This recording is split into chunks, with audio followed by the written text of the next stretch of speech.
بسم اللہ الرحمن الرحیم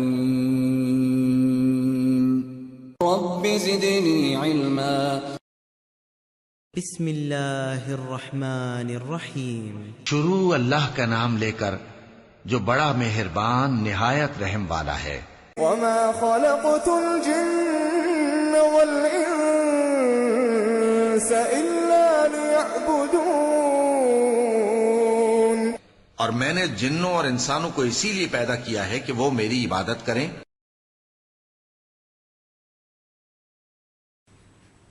بسم اللہ الرحمن الرحیم الحمد للہ وکفی وسلام علی عبادہ الذین اصطفی اما بعد فاعوذ باللہ السمیع العلیم من الشیطان الرجیم بسم اللہ الرحمن الرحیم قل هل انبئکم بشر من ذلک مثوبۃ عند اللہ من لعنہ اللہ وغضب علیہ وجعل منہم القردۃ والخنازیر وعبد الطاغوت۔ یہ سورۃ المائدہ کی آیت نمبر 60 جو ہے اس پر گفتگو چل رہی تھی کہ یہود اپنے آپ کو بہت ہی اچھا اور مسلمانوں کو بہت ہی زیادہ ذلیل اور خوار اور مسلمانوں کو گمراہ سمجھا کرتے تھے، اور ان کا یہ خیال تھا کہ ہمارے علاوہ کوئی جنت میں جائے گا نہیں۔ اللہ رب العالمین نے یہودیوں کی اس تردید کو، اچھا آج بھی یہودی بڑی خوش فہمی میں ہیں، آج بھی یہودی بہت بڑی خوش فہمی میں ہیں، اور ان کی خوش فہمی کا تذکرہ قرآن میں کیا ہے کہ نحن ابناء اللہ و احباؤہ۔ ارے بھائی ہمارا کیا پوچھنا، ہم تو اللہ تعالیٰ کے بیٹے ہیں اور اللہ تعالیٰ کے محبوب اور دلارے ہیں، ذرا سوچیں۔ تو رب العالمین نے اس آیت کو نازل کر کے نبی کو حکم دیا کہ اے ہمارے نبی آپ یہودیوں سے کہیں یہ مسلمان ہمارے اوپر ایمان لانے والے، توحید قبول کرنے والے، یہ گمراہ ہیں، برے ہیں یا کہ تم برے ہو؟ آؤ تم کو بتاتے ہیں، ذرا بتاؤ کہ سب سے برا سب سے بدترین انسان، سب سے بری قوم وہ ہوگی اللہ تعالیٰ کے نزدیک سب سے بدترین انسان وہ ہے جس پر اللہ تعالیٰ نے لعنت بھیجی۔ دیکھیں اللہ کے رسول کا انداز ذرا، اللہ تعالیٰ کا انداز ذرا دیکھیں۔ اللہ نے نہیں فرمایا کہ آپ کہنے یہودیوں تمہارے تم پر لعنت بھیجی ہے، یہ ہے اس، کچھ نہیں۔ آئیے ہم آپ لوگ بتائیں، انداز ذرا دیکھیں۔ اے نبی آپ ان سے کہیے آؤ ہم تم کو بتاتے ہیں کہ سب سے بدترین لوگ کون ہوں گے اللہ تعالیٰ کے نزدیک۔ سب سے بدترین وہ ہوں گے جن سے اللہ تعالیٰ اتنا ناراض ہو کہ اللہ تعالیٰ ان پر اپنی لعنت بھیج دے۔ یہودی تو بہت خوش ہوتے تھے، ارے واہ کمال ہے بھائی، ہماری جیسی کہہ رہے ہیں محمد صلی اللہ علیہ وسلم، اور یہ نہیں پتا کہ ہاں ہمارے ہی اوپر یہ بات آئے گی۔ ہاں بالکل سب سے بدترین وہ انسان ہے جس پر اللہ تعالیٰ نے لعنت بھیجی۔ پھر وغضب علیہ، بدترین لوگ وہ ہیں اللہ تعالیٰ کے نزدیک جن پر اللہ تعالیٰ نے اپنا غضب نازل کیا۔ وجعل منہم القردۃ والخنازیر، اور وہ لوگ ہیں بدترین اللہ تعالیٰ کے نزدیک جن سے اللہ اتنا ناراض ہوا، ان کی برائیوں پر اللہ اتنا ان سے غصہ ہوا کہ ان میں سے بہتوں کو خنزیر اور بندر بنا دیا۔ دیکھیں یہ اللہ تعالیٰ کی پکڑ، اللہ تعالیٰ کا جواب، اور مسلمانوں کی حمایت اللہ تعالیٰ کی طرح دیکھیں۔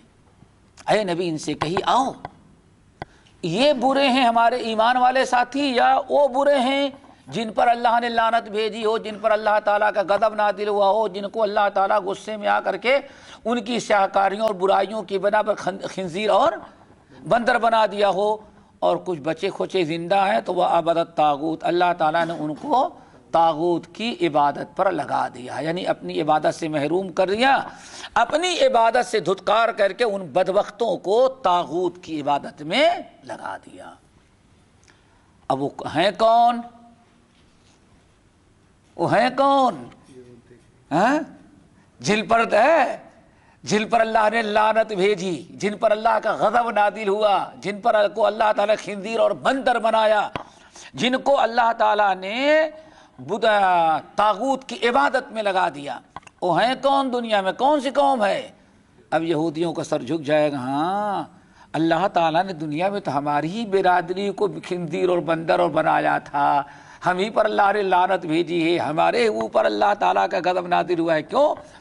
یہودیوں کو 100% یقین تھا کہ اللہ تعالیٰ کا غضب بھی ہم پر نازل ہے، ہم پر اللہ نے لعنت بھی بھیجی ہے، اور ہماری ہی قوم کو اللہ تعالیٰ نے خنزیر اور بندر بنایا ہے، اور بچڑے بابا کی پوجا کرنے والے بھی ہمارے ہی باپ دادا تھے۔ اب تو سارا ایسا ان کو جواب دیا کہ اب یہودی چونچرا کرنے کے لائق نہیں رہے۔ یہ ہے، بتاؤ، یہ ہمارے اوپر ایمان لانے والے مسلمان جو اللہ کی عبادت کریں، یہ بہتر ہیں یا گائے کی بچڑے بابا کی پوجا کرنے والے؟ بچڑے کس نے پوجا کیا بھائی؟ یہودیوں نے۔ گائے کی پوجا تو بعد میں ہوئی، ماں کی، باپ کی پہلے ہوئی ہے۔ اور کس نے کیا ہے؟ یہودیوں نے کیا ہے۔ اس کے بعد ہندوؤں نے گو ماتا بنایا، سمجھ گئے نا؟ اللہ اکبر۔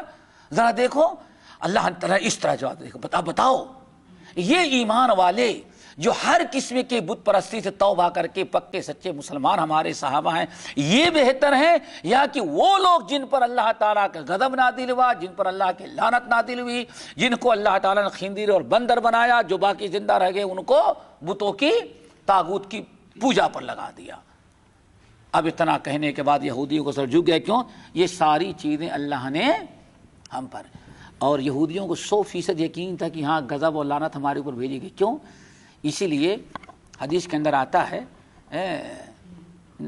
جب نبی یہودی جو ہے نبی علیہ السلام کی مجلس میں، بعض یہودی جو تھے آ کر کے صبح ہی بیٹھ جاتے تھے، صبح ہی بیٹھ جاتے تھے۔ میرے بھائی ذرا اپنا دین دیکھو، اسلام دیکھو، مسلمان بنے تو ذرا دیکھو، دنیا کی ہر قوم ہماری محتاج بن جاتی ہے، اور ہم پکے مسلمان نہیں بنتے تو ہم سب کے محتاج ہو گئے، سب کے ہم محتاج ہو گئے۔ یہاں کی جس ملک میں 1.5% غیر مسلم ہے، اس کے بھی ہم 25 کروڑ رہ گئے کہ ہم مسلمان محتاج ہو جاتے ہیں۔ کیوں؟ اللہ تعالیٰ کو چھوڑ دینے کے بعد، اسلام کو چھوڑ دینے کے بعد اس جسم کی کوئی قدر و قیمت نہیں، ساری قیمت ہے اس وقت جب اس جسم کے دل میں ایمان ہو، اسلام ہو، اللہ کی محبت ہو، نبی کی محبت ہو، آخرت کی فکر ہو، تقوی ہو۔ ان چیزوں سے دل خالی ہوا تو یہ گوشت و پوست کا لتھڑا کسی کا، اولئک کالانعام بل ھم اضل ثم رددناہ اسفل سافلین میں ہو جاتے ہیں۔ یہودی آ کر کے بیٹھے رہتے، کیوں بیٹھے رہتے تھے بھائی؟ کہ ایک مرتبہ دعا کرتا اللہ تعالیٰ ایک مرتبہ ہم کو چھینک آ جائے۔ کیا آ جائے بھائی؟ چھینک آ جائے۔ اگر ایک مرتبہ ہم کو چھینک آ جائے، بیٹھے بیٹھے دعا کرتا اللہ تعالیٰ ایک مرتبہ ہم کو چھینک آ جائے۔ کیوں اتنی تمنا کرتا تھا؟ اس کی نیت یہ ہوتی تھی کہ ایک مرتبہ چھینک آ گئی محمد صلی اللہ علیہ وسلم اور ان کے ساتھیوں کے مجلس میں، ہم الحمدللہ کہہ دیں گے چھینکنے کے بعد، تو محمد صلی اللہ علیہ وسلم یرحمک اللہ کہہ دیں گے، تو زندگی بھر کا غضب اللہ کی لعنت ہم سے دور ہو جائے۔ کیوں؟ ان کی دعا کو اللہ تعالیٰ کبھی رد نہیں کریں گے۔ اور ہم مسلمان چھینکنے کے بعد الحمدللہ کہنے میں توہین سمجھتے ہیں، سوری ان سے، ان کے سامنے ہم چھینک دیں گے تو بھائی معذرت، بڑی گستاخی ہو گئی آپ کی شان میں، جو آپ کے سامنے مجھے چھینک آ گئی۔ جبکہ اللہ کے رسول نے فرمایا چھینک اللہ تعالیٰ کی رحمت ہے، اللہ تعالیٰ کی رحمت ہے، اللہ تعالیٰ کی رحمت پر انسان آج افسوس کرتا ہے۔ مسلمان بھائی ہمارا سوری کہتے تھے نا، ہاں افسوس، اللہ اکبر۔ تو اس حدیث کو میں نے اس لیے بتایا کہ یہودیوں کو 100% یقین تھا کہ ہمارے اوپر غضب نازل ہو رہا ہے، اور اے محمد صلی اللہ علیہ وسلم یا ان کے ساتھی ایک مرتبہ یرحمک اللہ کہہ دی ہمارے چھینک پر الحمدللہ کہنے پر، تو ہمارے سارا غضب ختم ہو جائے گا۔ تو ایک تو یہ ہے۔ اس آیت کو یہاں شیخ الاسلام نے کیوں نقل کیا کہ یہودیوں کے اندر، یہودی جب اللہ تعالیٰ کی عبادت سے ہٹے تو اللہ تعالیٰ نے یہودیوں کو کس کی عبادت پر لگا دیا؟ طاغوت کی عبادت کرنے لگے۔ یہودیوں کا ایک گروہ اللہ کی عبادت کے بجائے کس کی عبادت شروع کر دیا؟ طاغوت کی۔ طاغوت کس کو کہتے ہیں؟ اللہ کے علاوہ جس چیز کی عبادت کی جائے وہ کیا ہے؟ طاغوت بن گئی۔ اور اسی کو بدھ بھی کہتے ہیں، وثن بھی کہتے ہیں۔ تو چونکہ اللہ رسول صلی اللہ علیہ وسلم نے ارشاد فرمایا میری امت کے بھی لوگ سب کچھ وہ کریں گے یہودیوں نے کیا ہے، تو اس کا مطلب کہ ہاں یہودیوں کی طرح مسلمانوں میں بھی کچھ لوگ ایسے ہوں گے جو طاغوت اور بت کی پوجا کریں گے، اور یہ سب کچھ آیا ہے، اس سے زیادہ کہنے کی ضرورت نہیں ہے۔ تیسری آیت بہت ہی اہم ہے، اس کو ذرا اچھی طرح سے سمجھنا چاہیے۔ وَقَوْلُهُ تَعَالَى قَالَ الَّذِينَ غَلَبُوا عَلَىٰ أَمْرِهِمْ لَنَتَّخِذَنَّ عَلَيْهِمْ مَسْجِدًا، یہ سورۃ الکہف ہے اور آیت نمبر 21۔ یہ اس باب میں نقل کی جانے والی 3 آیات میں یہ آیت سب سے اہم ہے۔ کیا ثابت کرنے کے لیے کہ اس امت میں بھی کچھ ایسے لوگ پیدا ہوں گے جو شرک کریں گے۔ اس کی دلیل میں یہ آیت اصحاب کہف کے بارے میں ہے۔ اصحاب کہف کون ہیں؟ ان کا وقت بیان کرنے کے لیے، ان کا واقعہ بیان کرنے کے لیے مستقل کافی وقت چاہیے، جس کا خلاصہ یہ ہے پورے قرآن پاک میں ایک ہی مقام پر یہ اصحاب کہف کا واقعہ منقول ہے۔ پورے واقعے کا خلاصہ یہ ہے کہ مشرکین مکہ، کفار مکہ کا ایک گروہ مکہ مکرمہ سے نکل کر کے مدینہ طیبہ آیا۔ مدینہ طیبہ میں یہودی آباد تھے، اور اس سے پہلے بھی میں نے بتایا کہ اس زمانے میں مفتی، معلم اور عالم عربوں میں، عرب کے لوگ کس کو سمجھتے تھے؟ یہود کو، چونکہ یہودی اہل کتاب تھے، ان کے پاس علم موجود تھا، مسئلے مسائل پوچھنا ہو تو یہودیوں سے پوچھتے تھے۔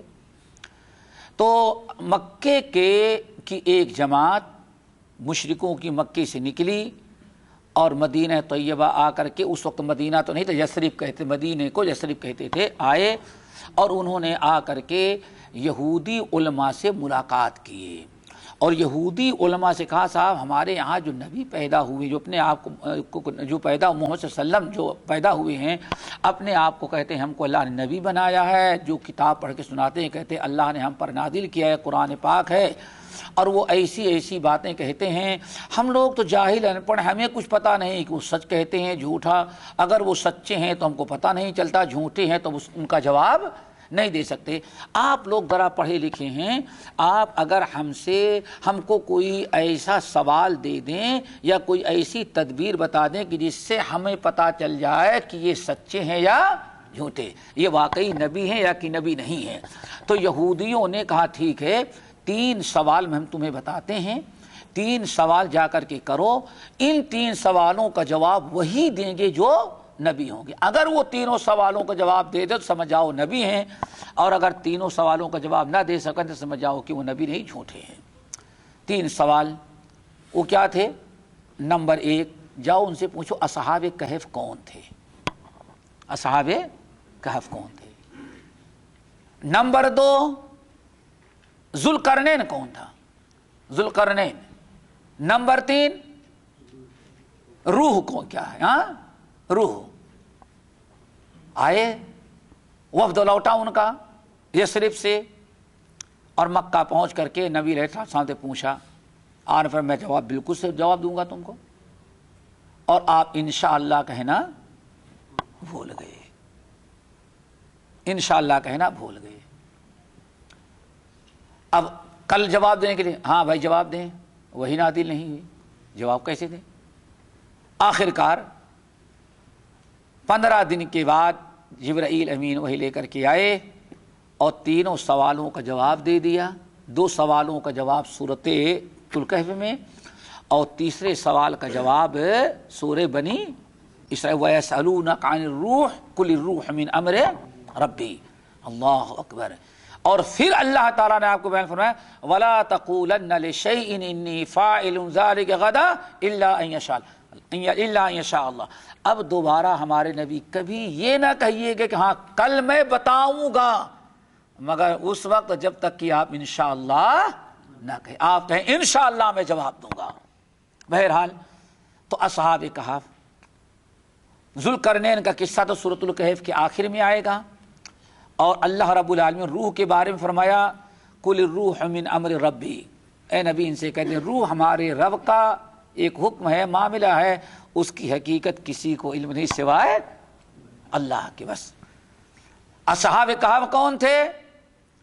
تو اللہ رب العالمین نے سورۃ الکہف کے شروع سے اصحاب کہف کا قصہ کئی آیات میں بیان کیا۔ اصحاب کہف کے واقعے کا خلاصہ یہ ہے، چونکہ جب تک پورا واقعہ نہیں بتائیں گے شاید سب لوگوں کو بات پوری سمجھ میں نہ آئے۔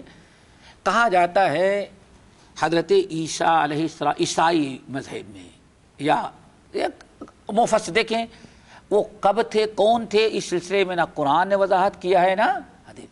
وہ کون تھے، کیا تھے تو قرآن نے بتا دیا، لیکن وہ کس سن میں تھے، کس مہینے میں تھے، اس کا تذکرہ نہیں کیا۔ لیکن اہل کتاب کی جو روایات ہے مورخین کی وہ یہ ہے کہ یہ لوگ عیسیٰ علیہ السلام کے بعد پیدا ہوئے تھے۔ پورا شہر، پورا علاقہ بت پرستوں کا تھا۔ چند انہم فتیۃ آمنوا بربہم وزدناہم ہدی، چند نوجوان تھے۔ اب وہ کتنے تھے؟ کسی نے کہا 7 تھے، کسی نے کہا 8 تھے، کسی نے کہا 6 کے بہرحال کوئی بہت بڑی جماعت نہیں۔ وہ چند نوجوان تھے، مسلمان ہو گئے۔ پرانے لوگوں کو یا پورے شہر کے لوگوں کو پتہ چل گیا کہ یہ لوگ مسلمان ہو گئے ہیں، کوئی نیا دین لے کر کے آئے ہوئے ہیں۔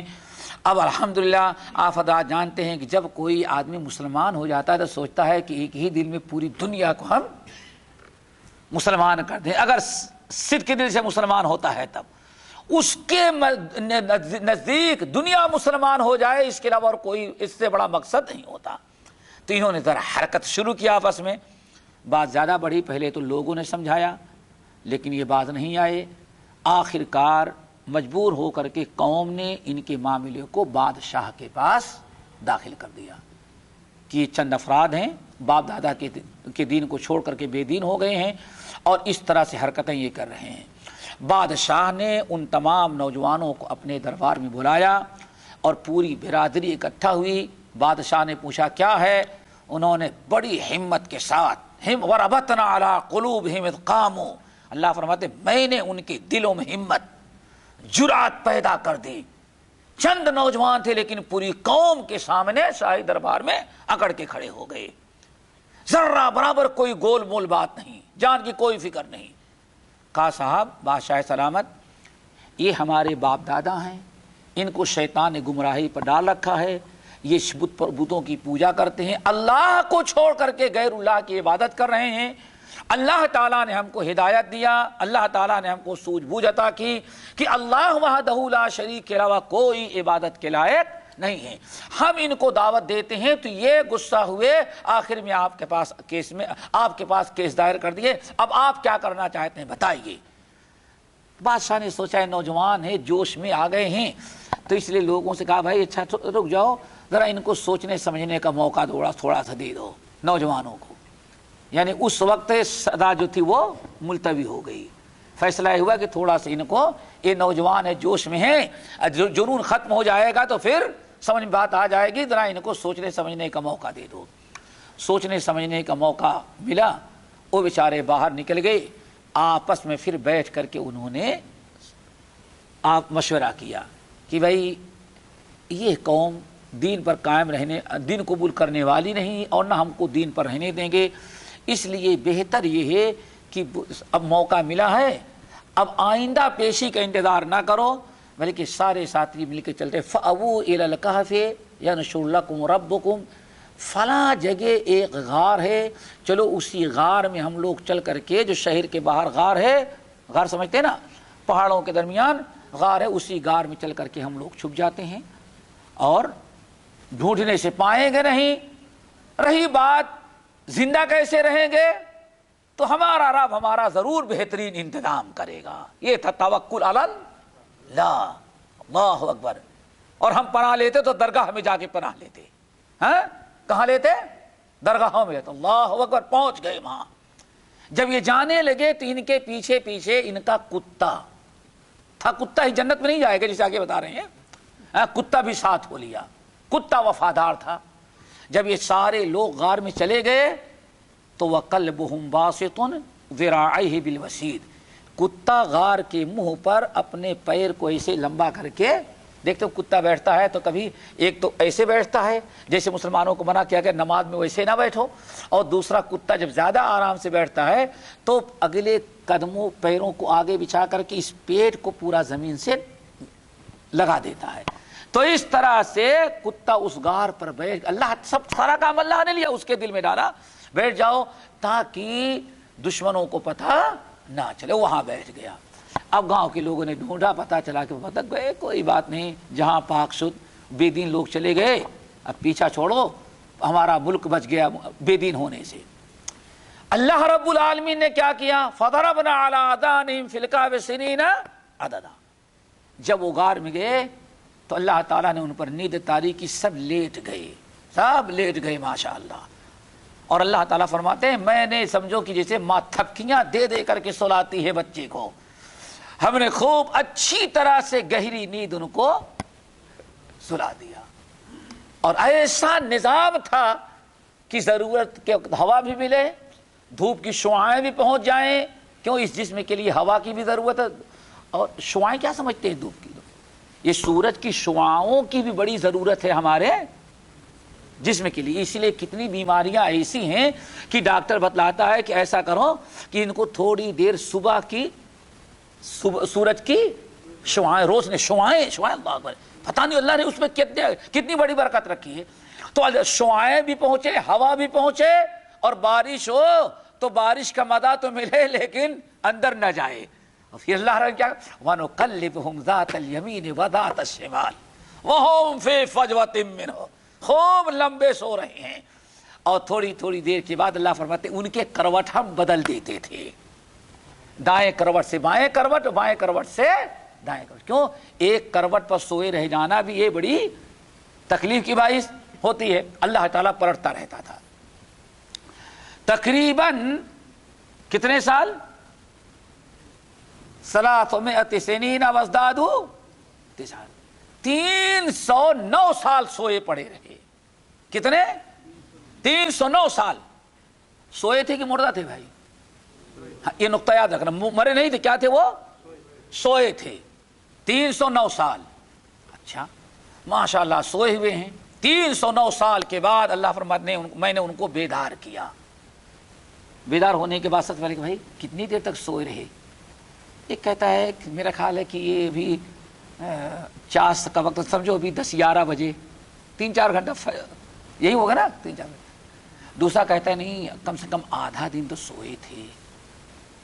تیسرا کہتا ہے نہیں آدھا دن کہاں سوئے تھے۔ اللہ اکبر، اتنا آرام سے اللہ نے ان کو سلایا کہ 309 سال ان کو کیسے لگ رہا ہے؟ آدھا دن۔ اچھا اب یہاں تھوڑا سا رک جائیں بھائی، 309 سال میں کتنے سردی کے موسم آئے؟ جلدی حساب رکھو بھائی، 309 سال میں کتنے گرمی بارش کے موسم، سردی کے موسم اور ٹھنڈی کے، کتنے؟ تین موسم ہوتے نا، کتنے سال آئے بھائی؟ اوہو، ابھی کوئی پرانا میٹرک پڑھا ہوتا جس کے پاس کیلکولیٹر نہیں تو فور بتا دیتا ہو۔ 927 سال، چلو 927 سال، 927 سیزن گرمی کے، اتنے ہی کس کے؟ سردی کے، اور اتنے ہی۔ اچھا اب اس کے آگے بڑھیں، کتنے دن سورج طلوع ہوا غروب ہوا بھائی؟ اللہ عالم۔ ارے نہیں بھائی یہ تو حساب ہے، لِتَعْلَمُوا عَدَدَ السِّنِينَ وَالْحِسَابَ۔ ذرا غور کرے، یاد رکھیے گا 900 نہیں 300 اچھا 309 گرمی کے، 309 سردی۔ اچھا ہاں تو ٹھیک ہے۔ اب بتاؤ سورج کتنے مرتبہ غروب ہوا؟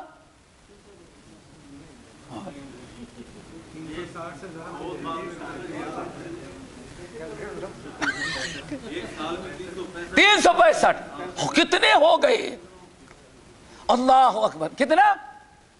ارے میں کہتا ہوں سوچو، اللہ کے سچے ولی وہاں سوئے تھے 300 سال، 309 سال، کتنی مرتبہ سورج غروب ہوا، سورج طلوع ہوا، لیکن بیچاروں کو پتا نہیں کہ اس سوئے ہوئے انسان کو پتا نہیں رہتا۔ 309 سیزن گرمی کے، سردی کے، 309 سیزن بارش کے، کتنے انقلاب آئے، لیکن سوئے ہوئے ولیوں کو پتا نہ چلا۔ ہمارے ہاں مردوں ولیوں کو سب پتا رہتا ہے، ہمارے یہاں مردہ ولیوں کو سب پتا رہتا ہے۔ جو سچے ولی ان کو تو کچھ نہیں پتا، اور جو جھوٹے ولی ہیں ان کو سب پتا۔ اللہ اکبر، ذرا سوچو، ان کے ولی ہونے میں تو کوئی انکار نہیں کر سکتا، سچے ولی تھے۔ اتنے بڑی اور ولی اور کون ہوگی کہ اپنے دین اور ایمان کو بچانے کے لیے ماں کو، باپ کو، بھائی کو، بہن کو، ملک کو، جائیداد کو، پراپرٹی کو، سب کچھ چھوڑا، صرف کس کے لیے میرے بھائی؟ تاکہ ہمارا دین اور ایمان سب پتہ یہ چل گیا میرے بھائی۔ اب اگر ان کو ولیوں کو پتا ہوتا سونے کے بعد بھی کیا ہو رہا ہے، مرنا تو بہت دور کی بات ہے، تو کم سے کم وہ آپس میں جھگڑتے نہیں۔ کوئی کہتا ہے کتنی دیر تک سوئے رہے، 2-4 گھنٹے، کوئی کہتا ہے آدھا دن۔ اس کا مطلب کہ 309 سال میں کیا دنیا میں انقلاب آیا، ان پر کتنے حالات گزرے، ان بیچاروں کو کچھ پتا نہیں تھا۔ آئی بات سمجھ میں نا؟ یہ دلیل ذرا یاد رکھیے گا ولیوں کے متعلق۔ اللہ اکبر۔ اب یہ ہوا کہ بھائی جھگڑنے سے کیا کام ہے، بھوک بہت لگی ہے۔ اللہ اکبر۔ اللہ نے 309 سال سلایا، کبھی بھوک کا احساس نہیں۔ اب اٹھ گئے تب بھوک کی، پھر آپس میں کہنے لگے بھائی ہم بھی سے کوئی ایسا جائے جو جائے تو حلال حلال لے کر۔ اللہ اکبر۔ اتنے بھوکے ہیں اور ابھی بھی کیا ڈھونڈ رہے ہیں؟ تاکہ وہ جو اب سب تو نہیں جا سکتے، کوئی ایک ہوشیار آدمی جائے، اور جائے کون؟ ولیتلطف، جو ذرا جلالی نہ ہو، جلالی نہ ہو، جلالی سمجھتے ہیں نا، اور ایک غصے والا، ہاں نرم ہو، نرم دل ہو، سلجھا ہوا ہو، تاکہ جانے کے بعد کہیں کچھ کوئی پوچھ لے بھائی کہاں تھے اتنے دن تک، تو ذرا معلوم نہ پڑ سکے۔ بہرحال وہ سکہ پرانا تھا، لے کر کے گئے، اور دکان پر جانے کے بعد دکان والے سے سامان خریدا۔ جو دکان والے کو جیسے سکہ دیا، کہتا ہے بھائی یہ سکہ کہاں کا؟ حکومت بدل گئی، علاقہ بدل گیا، قوم بدل گئی، 309 سال۔ اس دکاندار نے کہا ارے صاحب یہ سکہ کہاں سے؟ اب وہ بیچارہ سمجھا کہ اب پھنسے، اس سامان ومان لینے کی بجائے وہاں سے سوچا کہ بات کھل جائے گی، پکڑ جائیں گے، اور اس کو یہ پتا نہیں کہ ہاں یہ پوری قوم جو ہے اسلام لا کے مسلمان ہو چکی، یعنی بہت بڑا طبقہ یہاں مسلمانوں کا ہو چکا ہے۔ اللہ اکبر۔ بہرحال بھاگا بیچارہ۔ اب لوگوں نے پیچھا کیا، کہاں گیا، ادھر گیا، ادھر گیا، لوگ ڈھونڈتے ہوئے کسی نے بتایا اسی کے اندر گھستا ہوا نظر آیا ہے۔ وہ ایسے گھسے، دوبارہ ہو گیا، کیا ہوا؟ اب اس کے بعد کوئی خبر ان کی نہیں۔ اب کفار اگر وہاں تک پہنچے تو اتنا گہرا دھیرا غار دیکھنے کے بعد سوچتے ہیں کہ کون گھسے، اندر جائے، بس واپس آ گئی۔ سمجھ گئے نا؟ یہاں تک سلسلہ ان کا ختم ہو گیا اختصار کے ساتھ۔ یہاں کیوں نقل کیا جا رہا ہے؟ اب جب وہ بیچارے اس میں چلے گئے، اب کیا ہوا اللہ ہی بہتر جانتا ہے، وہ تو قیامت کے دن انشاءاللہ ملیں گے تو دیکھا جائے گا۔ اور ایمان والے ہیں، اللہ تعالیٰ تمام ایمان والوں کو جن سے موت اکٹھا کریں گے، صحابہ کہف سے محبت، اللہ کے ولیوں سے محبت، بغیر ولیوں کی محبت یہ کیسے کام بنے گا بھائی؟ سچے ولیوں سے محبت ماشاءاللہ۔ تو اللہ کے رسول نے فرمایا جن سے محبت کرتا ہے قیامت کے دن اللہ تعالیٰ اس کو لا دے گا انشاءاللہ۔ تو ان سے پوچھا جائے گا پوری کیفیت کیا دی گئی، لیکن یہاں تو سلسلہ ختم۔ اب لوگوں میں بڑا اختلاف ہوا کہ بھائی اسی غار میں گئے تھے، کیا کیا جائے؟ یہی تو سننا، یہی زیادہ یاد رکھنے کی چیز ہے۔ یہاں جو نقل کیا اس مسئلے کے لیے، باقی وہ تو ہم نے سمجھانے کے لیے تھوڑی سی تفصیل بتائی۔ اب کیا کیا جائے؟ کسی نے کہا یہاں عمارت بنائی جائے، کسی نے کہا کچھ کیا جائے۔ اللہ اکبر۔ اختلاف ہوا کہ کیسے پتہ چلے گئے اسی جگہ جو لوگ ایک زمانے میں کہانی چلی آ رہی تھی ان کے یہاں ایسا ایسا ہوا تھا، شاید وہی لوگ ہوں گے تو کیا کیا جائے؟ آخر میں اللہ تعالیٰ فرماتے ہیں وقال الذین غلبوا، جن کے ہاتھ میں پاور اور طاقت تھی. کیا پاور اور طاقت؟ جن کے ہاتھ میں پاور اور طاقت تھی، ان لوگوں نے کہا کہ یہ بڑے بزرگ لوگ تھے، اس لیے ان کے غار پر ہم مسجد بنائیں گے تاکہ نماز پڑھیں تو زیادہ ثواب ملے. کس نے بنایا؟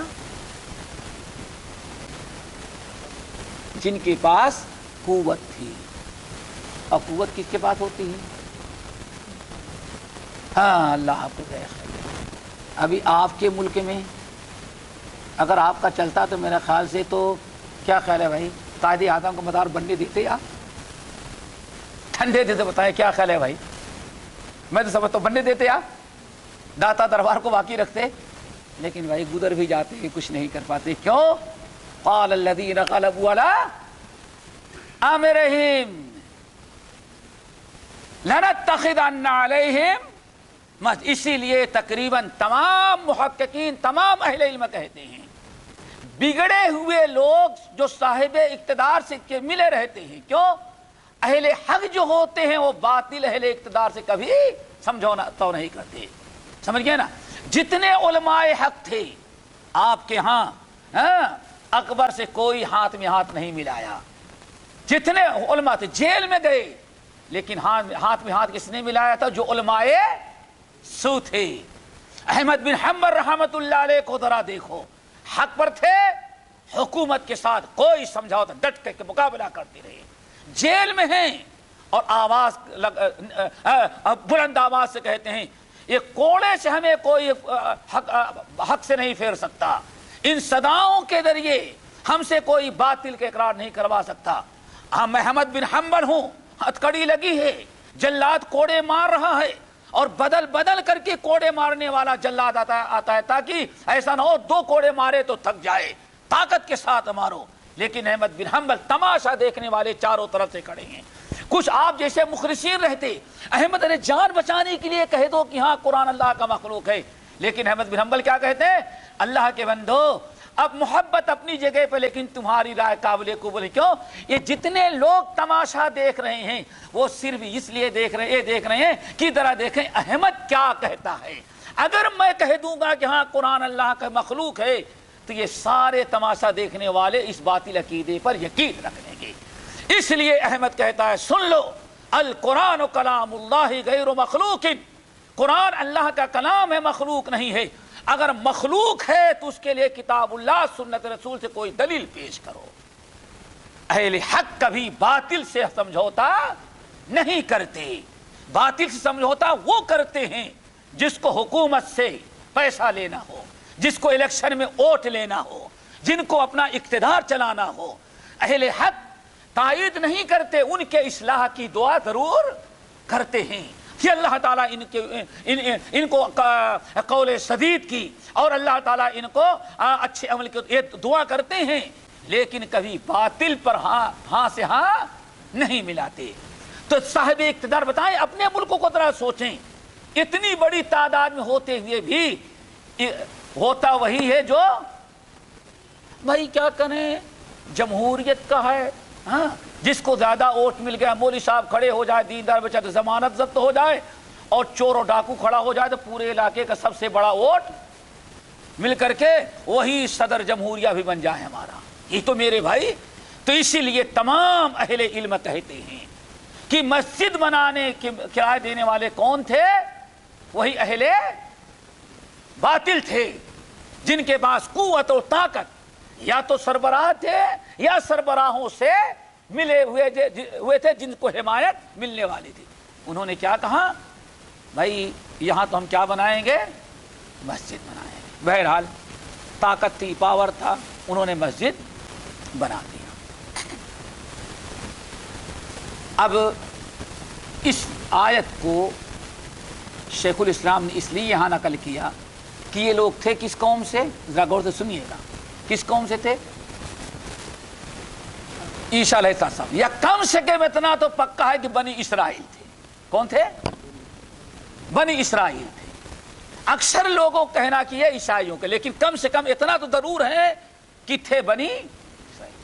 بنی اسرائیل، اللہ اکبر، بنی اسرائیل نے ولیوں اصحاب کہف جو اللہ کے نیک بندے تھے، اللہ تعالیٰ کے محبوب بندے تھے، ان کی قبر تو نہ ملی لیکن جس غار میں گھسے تھے وہاں انہوں نے کیا بنا دیا؟ کیوں بھائی؟ یہاں مسجد بنا دیں گے تو زیادہ برکت ہوگی۔ اللہ اکبر۔ مسجد بنانے کا سبب کیا بنا؟ یہی غور کرنا ہے۔ مسجد بنانے کا سبب کیا بنا؟ اولیاء اللہ کے قبروں اور ان کے جگہوں میں حد سے زیادہ غلو کرنے کی وجہ انہوں نے وہاں مسجد بنایا۔ کس نے بنایا؟ بنی اسرائیل نے۔ اور پھر اور ذرا سن لو، یہی پہلے ان کے غلو اور ان سے محبت کے نام پر جب وہاں مسجد بنائی جاتی ہے تو وہی آگے چل کر کے شرک کا ذریعہ بھی ہو جاتا ہے۔ چنانچہ دیکھیں، ہمارے بھائی بیٹھے ہیں، یا اپنی آنکھوں سے دیکھو، اپنے علاقے میں بہت ساری مسجدوں میں دیکھو گے، میت کو کہاں دفنانا چاہیے تھا؟ قبرستان میں، لیکن کبھی میت کو کہاں دفنا دیا گیا؟ مسجد کے بازو میں یا مسجد کے صحن میں۔ آگے مسجد بڑھتی گئی بڑھتے گئی۔ اب آپ ذرا دیکھیں، اللہ اکبر، ایک انسان، اور بلکہ میں ہر جگہ بتاتا ہوں، ایک انسان آج اسی مسجد میں گیا ظہر کی نماز پڑھنے کے لیے، 12 رکعت پڑھا، کتنے سجدے کیے؟ 24 سجدے کیے، اور 24 سجدے میں اگر تین مرتبہ سبحان اللہ سبحان ربی الاعلیٰ پڑھا، اللہ آپ کی ذات شرک سے، کفر سے، ملاوٹ سے پاک ہے۔ اب ذرا بتائیں، اللہ اکبر، 24 سجدوں میں تین مرتبہ کیا تو کتنے ہو گئے؟ کتنی مرتبہ اللہ کی پاکی بیان کی اس نے؟ 72 دفعہ، اور 12 مرتبہ رکوع میں ہے، اور 12 رکوع کیا صرف ظہر کی نماز میں، اور رکوع میں بھی کیا کیا؟ سبحان ربی العظیم۔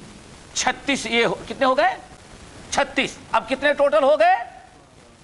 108 مرتبہ کہتا ہے اللہ آپ کی ذات، ہم اعلان کرتے ہیں کہ آپ کی ذات شرک سے پاک ہے، کفر سے پاک ہے، ملاوٹ سے پاک ہے۔ لیکن جب فارغ ہوتا ہے تو مسجد کے دروازے پر درگاہ ہے، آخری میں ایک سجدہ اس کا بھی کر کے مسجد کے باہر ہوتا ہے۔ اب کیا ہوا بھائی؟ اب کیا ہوا؟ کیا کرایا سب پر فانی، خاتمہ بالشر ہو گیا۔ وہاں شرک کیوں کیا گیا؟ اس لیے کیا گیا کہ وہاں مسجد جب آ گئی قبر پر، یا مسجد میں قبر، یا قبر پر مسجد جب آ گئی تو دیکھیں وہاں فوراً شرک شروع ہو جاتا ہے۔ اب ابتدا اصل میں اچھی چیز نیت سے ہو، لیکن انجام اس کا کیا ہو جاتا ہے؟ شرک۔ اسی لیے نبی علیہ الصلوۃ والسلام نے بیان فرمایا، خبردار، لعن اللہ الیہود والنصارى اتخذوا قبور انبیائہم مساجدا، اللہ تعالیٰ کی لعنت ہو یہود و نصارہ پر، چونکہ انہوں نے اپنے انبیاء کی قبروں کو مسجدیں اور سجدے گاہ بنا رکھے۔ اب یہاں بعض لوگ اس اصحاب کہف کی کے اس واقعے کو دلیل پیش کرتے، کہتے ہیں دیکھو قبر پر یا درگاہ پر مسجد بنانا جائز، بزرگوں اور نیک لوگوں کی قبروں پر عمارت کھڑی کرنا، مسجد بنانا جائز۔ کیوں؟ دیکھیں قرآن نے کہا ہے اصحاب کہف جہاں رہتے تھے ان کی جگہ کیا بنائی گئی؟ مسجد۔ چلو بھائی بات اب اس کو شرک ذرا آگے بڑھاتے بڑھاتے کیا کر دیا؟ اللہ اکبر، ذرا دیکھو شرک کیسے بڑھا۔ جب آگے بڑھنے لگے تو اب آج دیکھو کتے کا نام ڈھونڈا گیا۔ کتے کا نام کیا تھا؟ قطمیر۔ کیا کہتے ہیں؟ قطمیر، قاف طا میم یا اور قطمیر۔ اللہ اکبر، نام نہیں لیتا جن کو کہا جاتا ہے مجدد ملت ملت حاضرہ۔ اللہ اکبر، صاف لفظوں میں ان کی کتابیں یا ان کے ماننے والوں کو دیکھیں کہ اگر کتمیر تعویذ لکھی جائے اس میں بابا کتمیر کا نام رکھ دیا جائے تو کبھی وہ ضائع نہیں ہوگا، کیوں کتے بابا اس کی حفاظت۔ غلو شروع کیا تو کہاں تک پہنچ گیا؟ اصحاب کہف کا کتا بھی مشکل کشا بن گیا۔ اور ذرا دیکھو کیا ہے اصحاب کہف، ذرا دیکھتے ہیں شرک کا کیسے اڈا بنا۔ اصحاب کہف، یا اب کبھی حوالہ چاہیں گے تو تفسیر کتاب کا نام بتا دیں گے۔ اللہ اکبر۔ جب اصحاب کہف اندر داخل ہونے لگے، جب اصحاب کہف اندر داخل ہونے لگے تو کتا جو تھا، کتا اپنی پچھلی ٹانگوں پر کھڑا ہوا، دونوں ہاتھوں کو آدمی کی طرح اللہ تعالیٰ کے سامنے ہاتھ اٹھایا۔ اے اللہ، اے اللہ، آپ کے ولیوں کی صحبت سے میں محروم ہو رہا ہوں۔ یہ کون دعا کر رہا ہے؟ اصحاب کہف کا کتا۔ وہ تو چلے گئے، گھس گئے، اور کتا بیچارہ کہاں رہ گیا؟ باہر۔ اب وہ ہاتھ اٹھا کر کے پھیلا کے دعا مانگ رہا ہے، اے اللہ، آپ کے ولی جو ہیں سب اندر گھس گئے، میں ان کی صحبت سے محروم رہ گیا۔ اللہ تعالیٰ ولیوں کی محبت، ان کی طفیل میں کچھ تو ہمیں عطا کر دے۔ اللہ نے فرمایا کتے بابا تم کو بھی ان کے ساتھ جنت میں داخل کر دیں گے۔ اللہ اکبر۔ کہاں سے کہاں تک شرک پہنچ گیا؟ کیوں؟ اس واقعے کو انہوں نے شرک کی دلیل بنائی۔ میرے بھائیو، یہ جھوٹی کہانیاں، جھوٹے قصے جو شرک و بدعات کو دعوت دے رہے ہوں، کتنے افسوس کی بات ہے کہ ایسے واقعات سے لوگ استدلال کرتے ہیں اور بات کہاں سے کہاں بنا ڈالتے ہیں، حالانکہ تمام اہل علم محققین نقل کرتے ہیں۔ اللہ اکبر۔ اور اگر کبھی زیادہ تفصیل چاہیے تو قبروں پر مساجد بنانے کے احکام یا حکم، یہ اردو میں ترجمہ کتاب کا موجود ہے، ہند پاک دونوں جگہوں میں سے شائع ہوئی ہے۔ اس کو پڑھیں، اس کا مطالعہ کریں، اور سارے حقائق ہمارے سامنے کھل کر کے آ جاتے ہیں کہ مسجد بنانے والے کوئی نہ علماء تھے، نہ دیندار تھے، نہ موحد تھے، بگڑے ہوئے لوگ تھے، صاحب اقتدار تھے۔ اور اسلام نے ہم کو منع کیا، کیوں؟ اگر وہ دیندار ہوتے تو کبھی وہ ایسی حرکت نہ کرتے جس سے اسلام نے منع کیا۔ اسلام نے کیا منع کیا ہے؟ قبروں پر مسجد بنانے سے اسلام نے منع کیا ہے۔ یہ اللہ تعالیٰ اگر نیک بندے ہوتے تو اللہ اس کے رسول کی نافرمانی کر کے کبھی ایسی حرکت نہ کرتے۔ اور ان سے بہت ساری چیزیں ہمارے سامنے آتی ہیں کہ قبر کو، یعنی قبر پر مسجد بنائیں گے اخلاص محبت کے ساتھ، لیکن آگے چل کے کس کا ذریعہ بن جائے گی؟ وہ شرک کا۔ اسی لیے رسول اللہ صلی اللہ علیہ وسلم نے قبروں میں غلو کرنے سے منع کیا ہے۔ اور اس کی ایک بڑی چیز یہ بھی میرے بھائی یاد رکھو، اسی لیے غالباً اسلام نے اونچی قبریں بنانے سے منع کیا ہے تاکہ نمایاں نہ رہے۔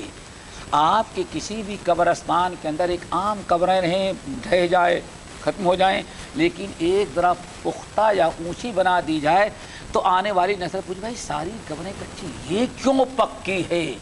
جہاں کیوں کر لیا سمجھو کہ شیطان اب راستہ کھول رہا ہے۔ انہوں نے کہا یہ کیوں، ایک ہی قبر کیوں پکی؟ آپ نے کہا بھائی ہو سکتا ہے کسی نیک انسان کی ہو، بس دیکھیں دیکھتے ہی دیکھتے بس کسی بھی دن وہاں جھنڈی ایک آدمی بیٹھ گیا اور جھنڈی گاڑ دیا، اور آگے چل کر کے دیکھیں 2-4 سال میں آمدنی کا سب سے بڑا ذریعہ مسجدیں ویران ہوگی لیکن وہ علاقہ آباد ہو جائے گا۔ اسی لیے بلند قبریں بنانے سے اللہ رسول نے منع کیا ہے۔ چنانچہ صحیح مسلم کی حدیث علی رضی اللہ تعالیٰ فرماتے ہیں کہ اللہ کے رسول نے ہم کو بھیجا، جھنڈا دیا اور ایک کدال دی اور فرمایا کہ علی نکل جاؤ، اللہ تدع قبرا مشرفا الا سویتہ، آ جاؤ جہاں کوئی اونچی قبر نظر آئے قبر کو ڈھا دینا، ولا صورتا الا تمستہا، اگر کہیں کوئی مورتی نظر آئے تو اس کو توڑ کر کے برابر کر دینا۔ کیوں؟ نمایاں نہیں ہونی چاہیے۔ اسی لیے صحابہ کرام نے جب جہاں جہاں قبریں بنائی الحمدللہ کوئی نمایاں چیز انہوں نے نہیں رکھی۔ حضرت عمر فاروق رضی اللہ تعالیٰ عنہ کو جب یہ عراق وغیرہ فتح ہوئے تو بعض علاقوں میں لوگوں نے بتایا کہ یہاں بہت بڑی ایک قبر ہے اور کہیں کھدائی ہو رہی تھی. لوگوں نے دیکھا بالکل صحیح سالم ہے. مورخین نے اس زمانے کے پرانے لوگ نے کہا کہ یہاں حضرت دانیال علیہ السلام جو نبی گزرے ہیں ان کی یہ قبر ہے. اور وہی کچھ پرچے اس قبر کے اندر ملے تو کہا کہ یہ اصل میں ان کے پاس جو کتاب تھی اس کا نسخہ ہے. اب بڑا چرچا ہو گیا. امیر المومنین عمر ابن الخطاب رضی اللہ تعالیٰ عنہ کو اس کا علم تھا. آج اگر ہم ہوتے تو اس کو کیا کہتے ہیں میوزیم میں داخل کر دیتے آثار قدیمہ میں اور لکھ دیتے کہ ہاں اتنے سالوں کے بعد. اللہ اکبر. لیکن اگر ہم لکھ بھی دیتے تو دیکھنے والے بھی چومنے لگتے, دیکھنے والے بھی اس کو تعبیر بنانے لگتے. عمر فاروق رضی اللہ تعالیٰ عنہ کو جب پتا چلا کہ یہ لاش جو نکلی ہے حضرت اللہ کے نبی دانیال کے نام کے بتائی جا رہی ہے اور ان کے ساتھ جو پیپر ملے ہیں وہ کہا جاتا ہے کہ آسمانی کتابوں کے ہیں, عمر فاروق نے سب کو لے کر کے ایسی جگہ ان کی لاش کو دفنا دیا کہ آج تک کسی کو پتہ ہی نہیں چل سکا. کیوں بھائی؟ صحابہ کی سنت تو یہ ہے کہ ایسی چیزوں کو ایسی جگہ دفنا دیا جائے کہ کسی کو پتہ نہ چلے.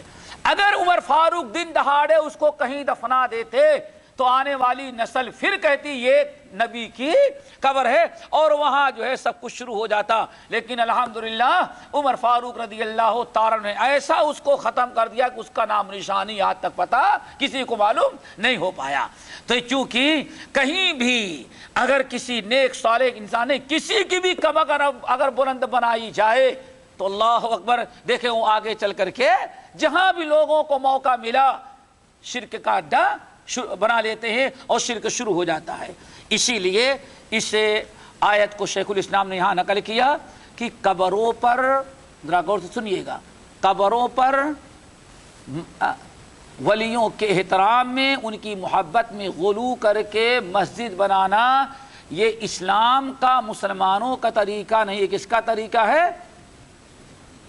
بنی اسرائیل کا. پھر ہمارے یہاں ایک قوم ہے جس سے ہمارا سابقہ ہوتا ہے, سال بھر سوئی رہتی, محرم میں کالے کپڑے پہن کے روڈوں پر آ جاتی ہے.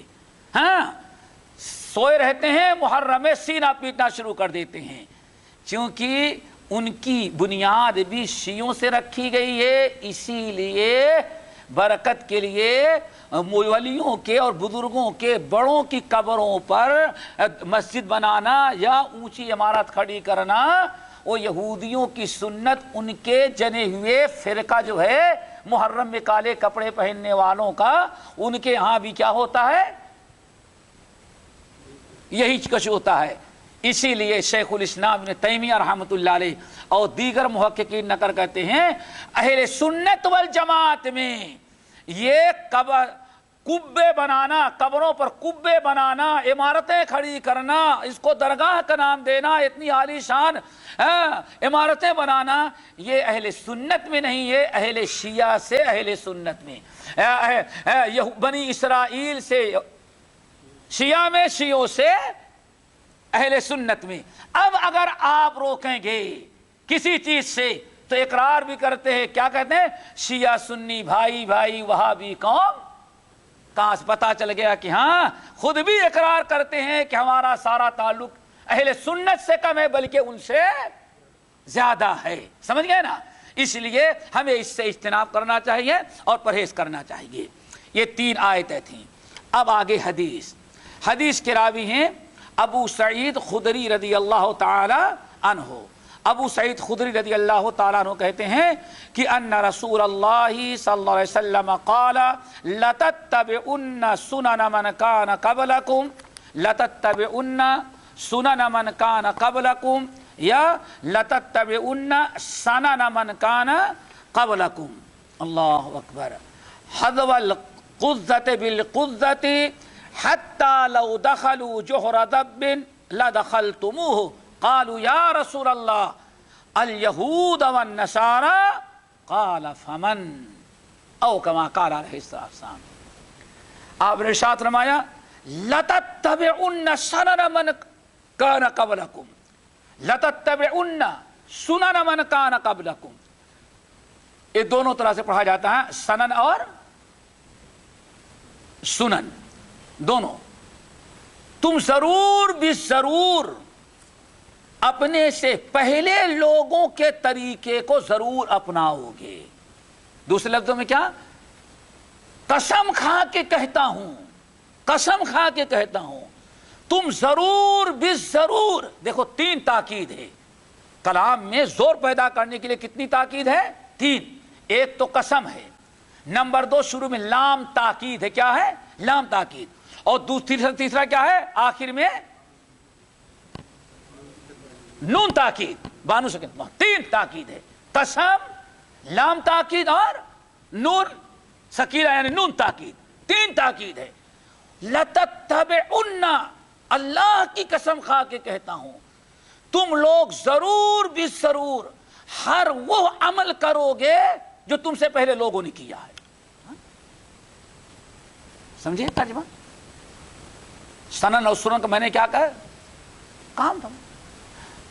اللہ کی قسم کھا کے کہتا ہوں ضرور بھی ضرور تم لوگ ہر وہ طریقہ اختیار کرو گے یا ہر وہ چیز اپناؤ گے جو تم سے پہلے لوگوں نے کیا ہے.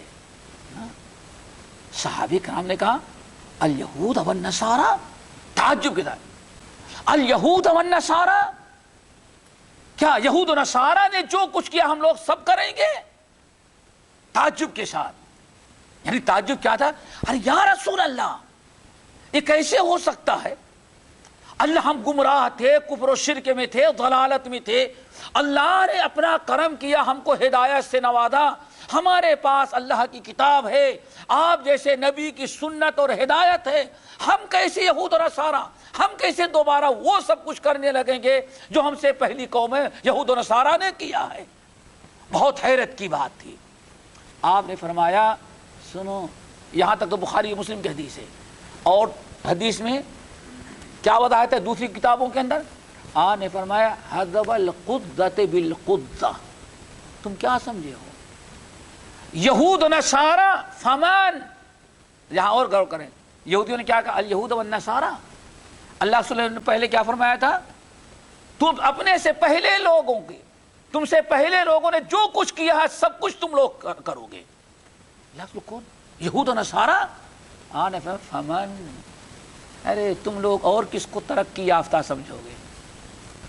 آج کس کو سمجھتے ہیں؟ میں سمجھتا ہوں کہ اگر فلمی دنیا کو نکال دیا جائے تو ہندوؤں کو تو کسی معاملے میں کوئی شمار ہی نہیں کرتا. کیا خیال ہے بھائی؟ ہاں، ہر چیز میں تو ہم کس کو دیکھتے ہیں؟ یہود ہو. ارے واہ صاحب کیا پوچھنا ہے، اتنا اچھا کہ اگر تجربہ کرے تو ادھر کوئی اپنے کتے کا نام جو رکھتا ہے تو ہمارا مسلمان بھائی اپنی اولاد کا نام رکھنا فخر سمجھتا ہے. تجربہ کر لو، تاریخ کا مطالعہ کرو، دیکھو، حالات پڑھو، سمجھے نا؟ یہود و نصارہ جو کچھ کریں وہ آج سے کتنا پہلے اللہ کے سن پیش ہو گئی. آر فرمایا ہاں فمن، یہود و نصارہ کے علاوہ اور کس کو تم اپنے سے اچھا سمجھو گے؟ یہود و نصارہ ہی کو تم بڑا سمجھو گے، انہی کو ترقی یافتہ سمجھو گے، انہی کو بہت ہی بڑا سمجھو گے، کسی اور قوم کا نہیں. انہی یہود و نصارہ کو، یہود و نصارہ نے جو کچھ کیا ہے تم سب کچھ وہ ساری چیزیں تم لوگ کرنے لگو گے. پھر آپ نے فرمایا اللہ اکبر والقدۃ بالقدۃ، یہاں تک کہ جیسے تیر کو تیر کے ساتھ بالکل ملا کے رکھتے ہو، بالکل ملا کے رکھتے ہو، ایسے ہی برابر سرابر، ایسے جس کیا کہتے سیم ٹو سیم، کیا کہتے ہاں ہاں سیم ٹو سیم والا بالکل وہی کرو گے. اور بعض روایتوں میں تیر کا لفظ نہیں آیا ہے، بڑی پیاری تشبیہ دی ہے. اب تو نہیں، پرانے زمانے میں آپ لوگ تو نہیں جانتے ہوں گے، شاید یہ جانتے ہوں یا ہمارے بھائی لوگ دیہات کے لوگ جانتے ہوں گے. پرانے زمانے میں ہر شہر میں یہ جیسے آج جوتے کی کمپنیاں دکانیں ہیں، ایسی دکانیں تو ہوتی، ان کے ساتھ ساتھ ایک کچھ لوگ جوتا بنانے کے لیے بیٹھے رہتے تھے. وہ بہترین قسم کے چمڑے کا جوتا بناتے تھے. کبھی بنوایا آپ نے؟ کیسے بنواتے ہیں بھائی؟ یہ نہیں کہ اتنا انچ چوڑا اتنا انچ موٹا، وہ ایک چمڑا رکھتا ہے یا پیپر، اس پر اپنا پیر رکھیں پھر وہ کیا کرتا ہے؟ دیکھا ہے آپ نے؟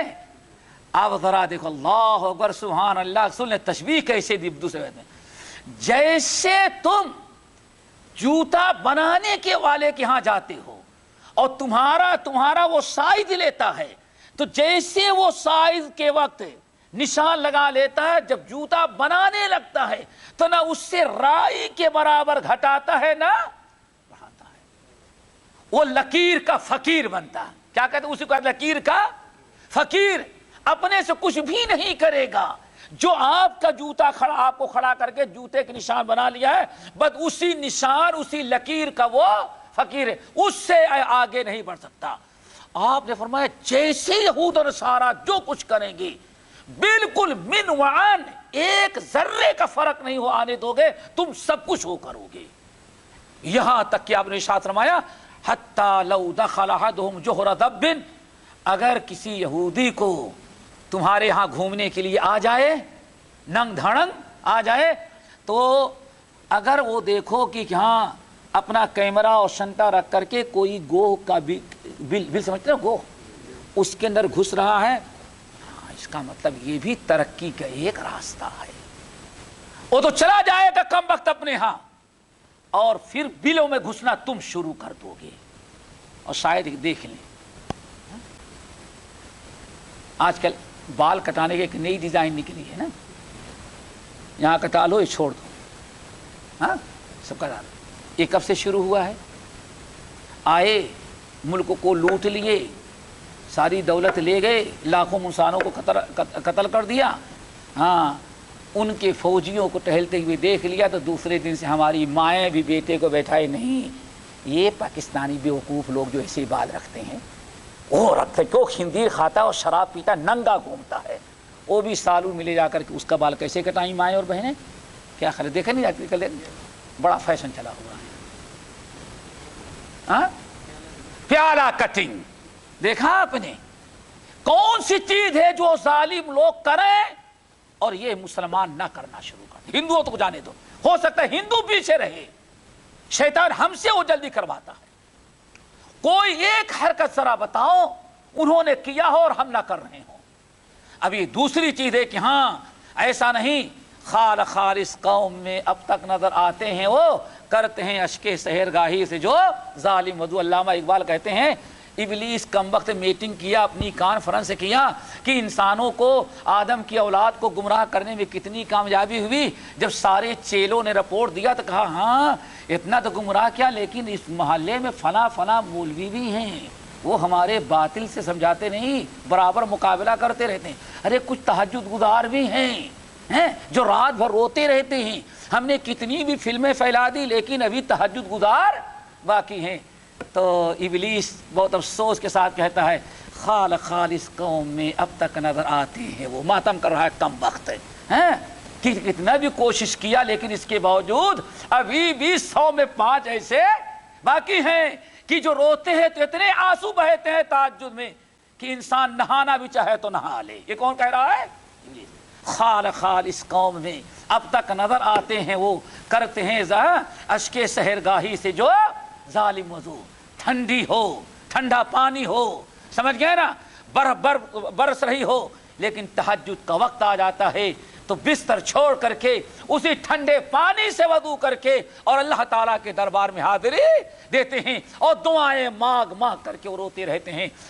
کتنے بھی لوگ ہوں گے لیکن ابھی الحمدللہ اس امت میں بیچ میں ایسے دیندار لوگ بھی موجود ہوں گے کہ 100% آپ دیکھیں گے تو چلتے پھرتے مسلمان آپ کو نظر آئیں گے اور اسلام کے لیے اپنی جان دینے کے لیے بھی تیار ہوں گے۔ لیکن عموماً کرو گے سب کچھ، وہ امت میں ایسے لوگ ضرور ہوں گے کہ یہودیوں کے ہاں جو چیز نکلی یہود نصارہ جو کریں گے تم بھی کرنے لگو گے۔